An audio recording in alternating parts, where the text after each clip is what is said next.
So when was the last time you actually checked in with your body?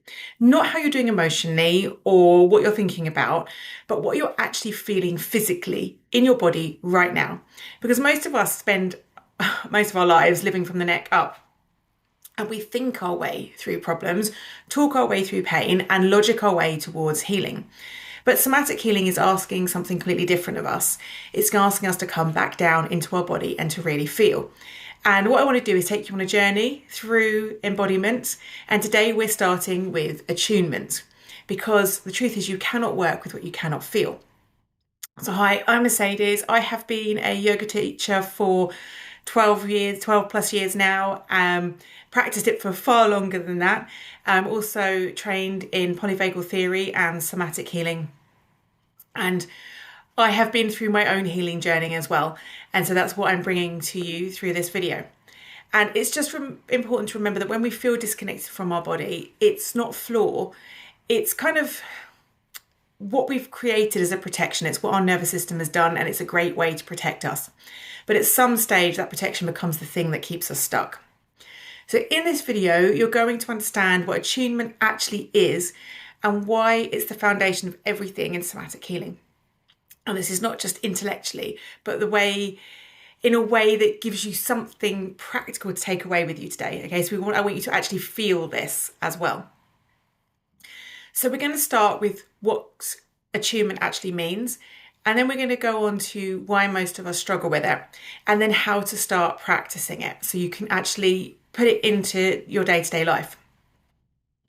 So attunement is the practice of tuning into your own inner world, where you notice your sensations, emotions, impulses, without immediately trying to change or fix them. So it's kind of like you bring that non-judgment, that awareness. So we link that all in with our mindfulness as well. So attunement is when we're starting to tune into what's happening. But it is different from self-awareness, which tends to be that kind of like mental activity where we're thinking it. And that's where mindfulness is all about, where we're thinking about what's happening. And attunement is when we start to feel it. And there's a very big difference between thinking about what's happening in us and feeling what's happening in us. Because attunement is much slower, it's quieter, and it's more physical. And it actually lives in your body, not in your mind. And so when we start to actually tune into that body, tune into every physical sensation, and not have to have the mind narrate it or assess it or judge it or discuss it, then we're just tuning in and we are acting out attunement. So you can think of it like turning up the volume on a radio station that's been playing quiet in the background your whole life. So the body has been sending you messages all the time. So it's that feeling of the solar plexus, where you can feel that churning in your stomach, or a tightening in your chest, and you're tuning in, you're just feeling that tightening, and you're not giving it a label or a reason, or you're not mentally trying to assess it. You're just feeling it. And it's a very nuanced way of doing it, but you will, over time, you learn to be able to feel rather than think what's happening in your body.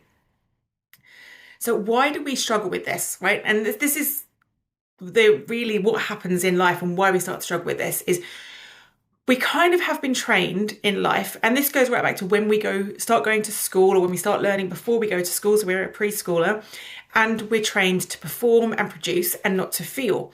So it's constantly like, have you learned this? Have you learned that? Have you learned that? Not, how does this feel in your body? It's not a conversation we generally have right from a very young age. So we're trained to not feel. And then obviously sometimes what can happen, and you can see this sort of like run through the train, where we have small traumas and big traumas, but any trauma that we experience, we may learn very early in life that certain feelings weren't safe to express.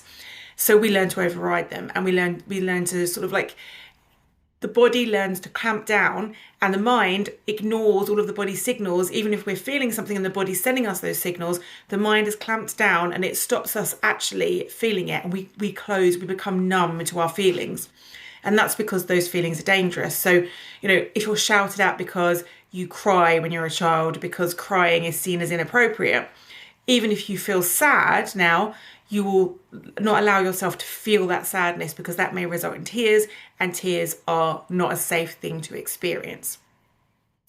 So, and then if you add more serious trauma or chronic stress on top of that, the body starts sending signals through pain, tension, exhaustion, anxiety, but it has no other way to be heard. So we're not tuning into those signals. And so the mind has now created all of these other things that are going on. And we now get physical symptoms as opposed to sensations. So anxiety or pain or exhaustion, these now become symptoms rather than signals. So the signals might be, oh, I've got a little bit of discomfort in my shoulder, or my throat's feeling a bit constricted because there's something I want to say, but I'm not saying it.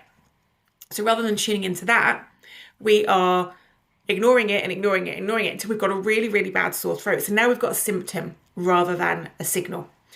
And attunement is when we start to change that dynamic. So we start to tune into the signals before the symptoms happen. So we start to tune in. And yes, we don't add any reasoning to it, but we start to understand, okay, my throat is telling me it's got something to say. I keep getting a tickle at the back of my throat, a little cough, because there's words that want to come out that I'm not expressing. And before we turn into a full-blown symptom, we express our words because we've tuned into what our body is telling us. So how do you actually start practicing this? So the first thing to say, this doesn't require hours of meditation to sit there and to just go through like a deep meditation for hours at a time. It starts with just small moments of like genuine curiosity about what's happening to you. So you can just tune in at any point and say, well, how's my body feeling right now? So for some reason today, I have been having low level anxiety, so I can feel it sitting in my solar plexus flares up.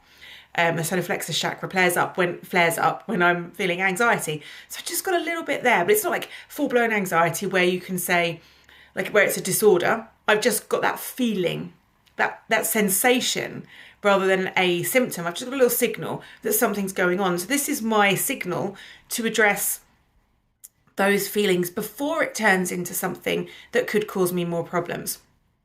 And that's how we can do it.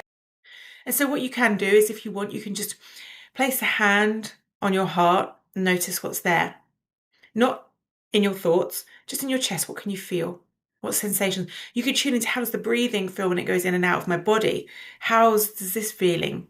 You can do a full body scan. So you can go through your whole body. You can spend 60 seconds just scanning through. I've got a slight headache right now, slight discomfort in the front of my head, and I can feel that.